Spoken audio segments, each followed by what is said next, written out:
Aujourd'hui, c'est un jour où une lueur d'espoir, où une espérance apparaît.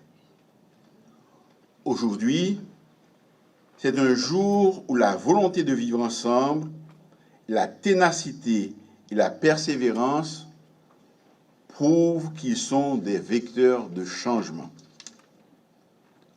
Aujourd'hui, Manuel, revenant de Cuba avec les paysans de Font-Rouge, organise un grand combit pour nettoyer la source, construire les canaux, afin d'irriguer les terres cultivables.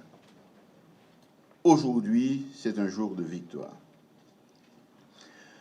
Avec l'installation officielle ce matin des membres du Haut Conseil de la Transition, nous pouvons dire que c'est le commencement de la fin des dysfonctionnements de nos institutions démocratiques.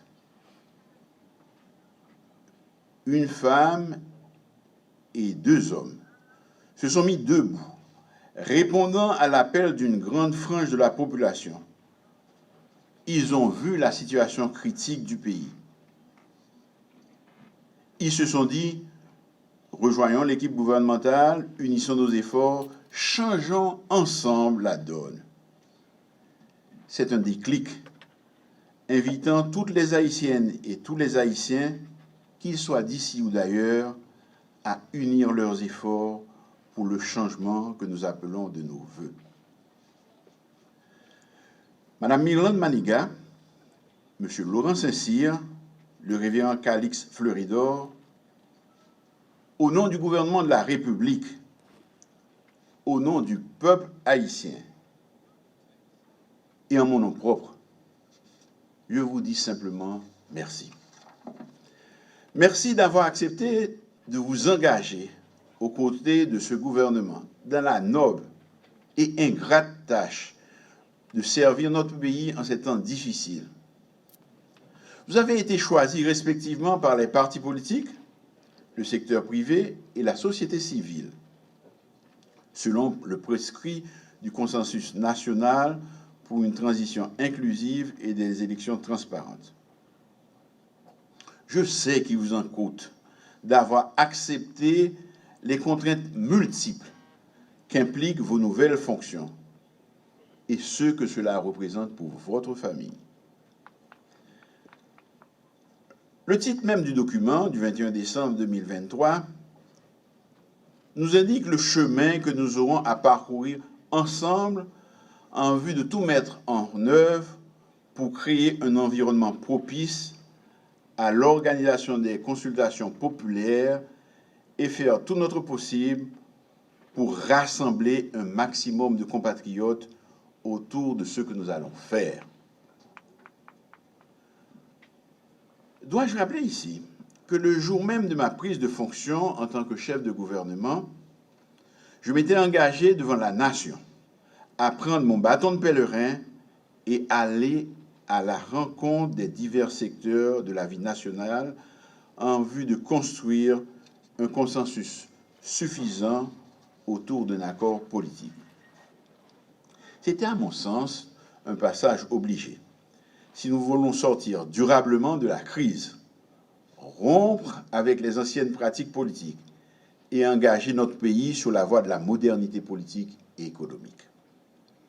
Cette promesse, je l'ai tenue.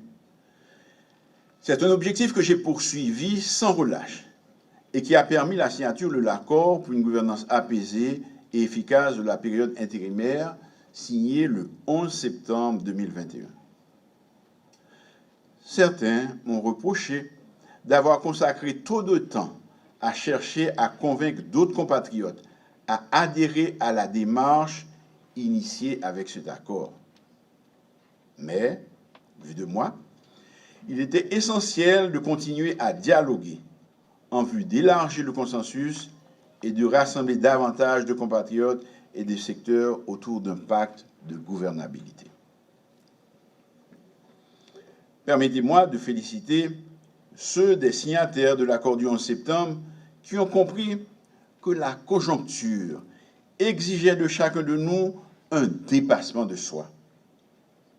Vous avez eu de la patience. d'attendre que davantage de compatriotes rejoignent la démarche initiale. Ce faisant, vous avez rendu service à notre pays et contribué à la concrétisation de la cérémonie d'aujourd'hui. J'en veux pour preuve que des partis politiques antagoniques, dont les positions semblaient irréconciliables, soient parvenus, sans trop de difficultés, à faire le consensus autour du nom de Mme Myrlande Maliga. Le fait que de multiples groupes organisés de la société civile se soient entendus sous le nom du révérend Calix Fleuridor, président de la Fédération protestante d'Haïti. Et enfin, le fait que le secteur privé des affaires, toujours si réticent à s'afficher en politique, ait bousculé ses habitudes pour prendre ses responsabilités citoyennes en faisant choix de l'un des leurs, M. Laurent Saint-Cyr, pour faire partie du Haut Conseil de la Transition. Madame, Messieurs les membres du Haut Conseil de la Transition, je vous donne la garantie que le gouvernement fera tout ce qui est en son pouvoir pour vous procurer les moyens nécessaires pour vous mettre en situation d'accomplir votre mission. Vous pouvez compter sur la collaboration de nous tous, sans exception. Nous devons apprendre tous à faire preuve de pragmatisme et de flexibilité dans nos interactions. Je compte sur vous pour que cet esprit d'équipe, de respect mutuel, d'amabilité qui a caractérisé nos relations reste vivace et se renforce chaque jour davantage au fur et à mesure que nous agirons ensemble dans l'intérêt de notre pays et du peuple haïtien. Sem ak frem, jou aller, jou tourner, mais tout jou pas même. Jodia nous fait un bon bec. Jodia nous fait un gros pas. Nous connaissons une route là longue, mais il faut nous commencer d'un côté. Bon gens élection, élection sans force cooptée. Moi, pour dire encore, nous invitons nous toutes, malgré divergences nous, pour nous mettre main nous ensemble, pour nous sortir pays dans le malais pendier ça. Après, nous avons réglé l'autre problème entre nous. En pile monde pas te croire, nous sommes capables de faire ça n'a fait aujourd'hui. N'a paré pour nous faire plus que ça. Moi compter sous bon comprendre nous. Nous pral gain pour nous travailler sur 5 gros chantiers. Tablir sécurité et puis croiper bandit. Continuer réforme économique yo. Marie volet contre bandit à tout le monde qui dans corruption et bien gérer les ressources de l'État.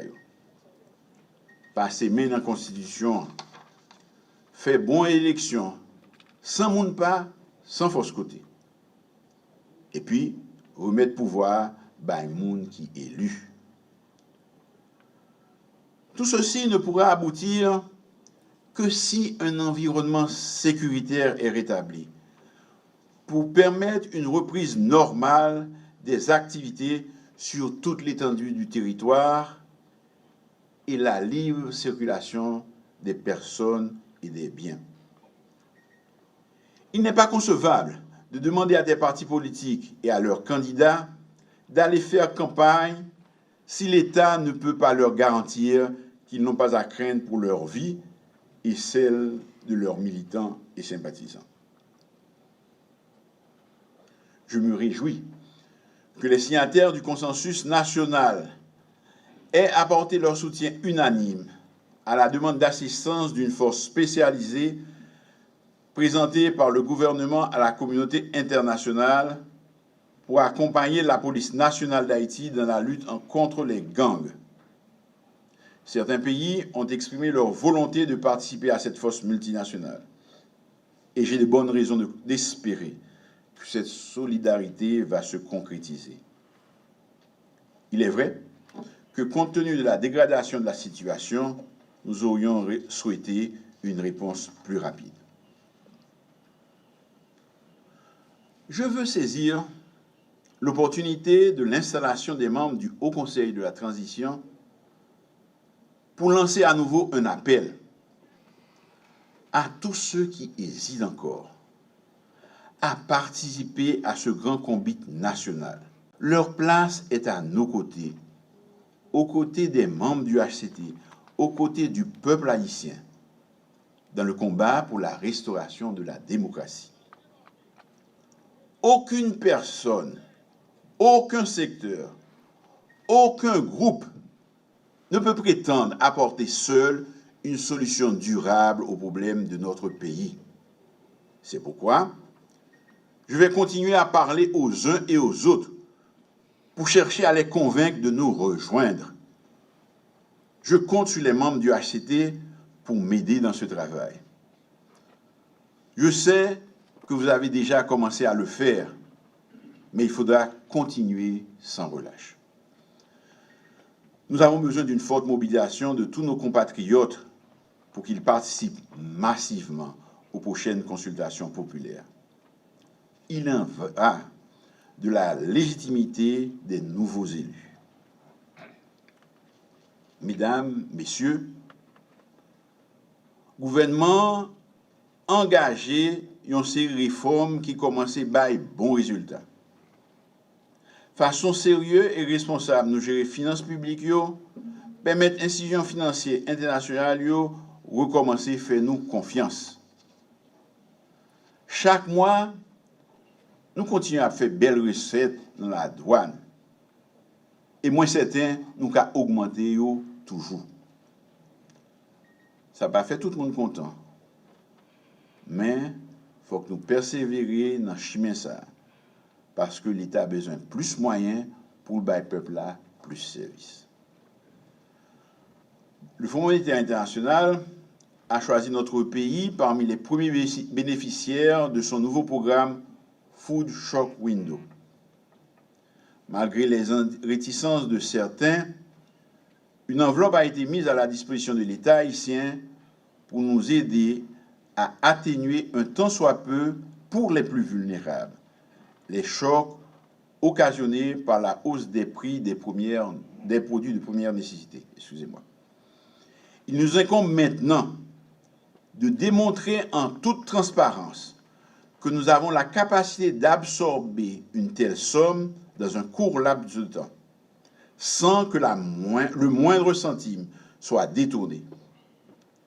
Nous avons prévu à cet effet de mettre en place des mécanismes qui permettent de nous assurer que l'argent sera dépensé au profit de ceux qui sont menacés par l'insécurité alimentaire.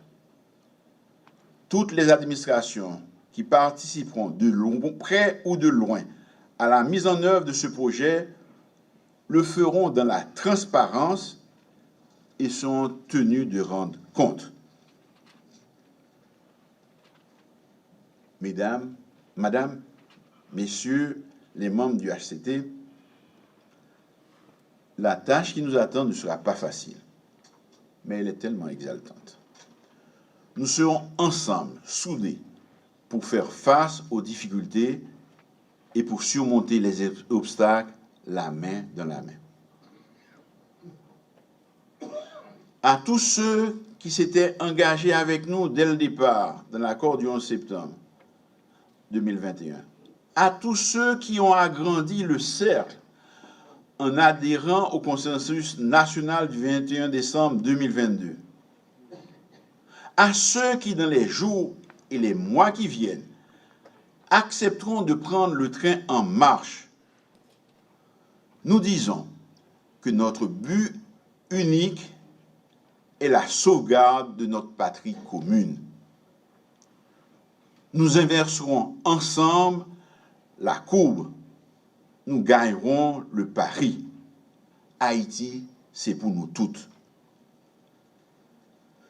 Je ne saurais terminer mon propos sans adresser des remerciements à toutes celles et à tous ceux, nationaux et amis étrangers, qui ont travaillé pour faciliter la signature du consensus national qui a donné naissance au Haut Conseil de transition que nous installons aujourd'hui.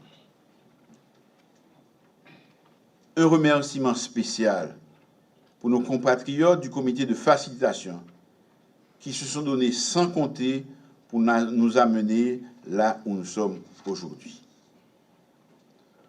Le travail de rassemblement va se poursuivre jusqu'à la dernière heure. Certes, nous n'obtiendrons peut-être pas l'unanimité, mais nous espérons que toutes les femmes et tous les hommes de bonne volonté nous retrouveront en chemin.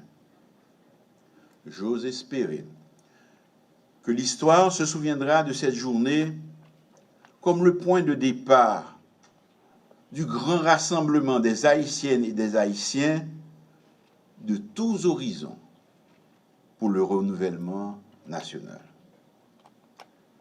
Que Dieu protège et bénisse notre cher pays. Vive la République, vive Haïti.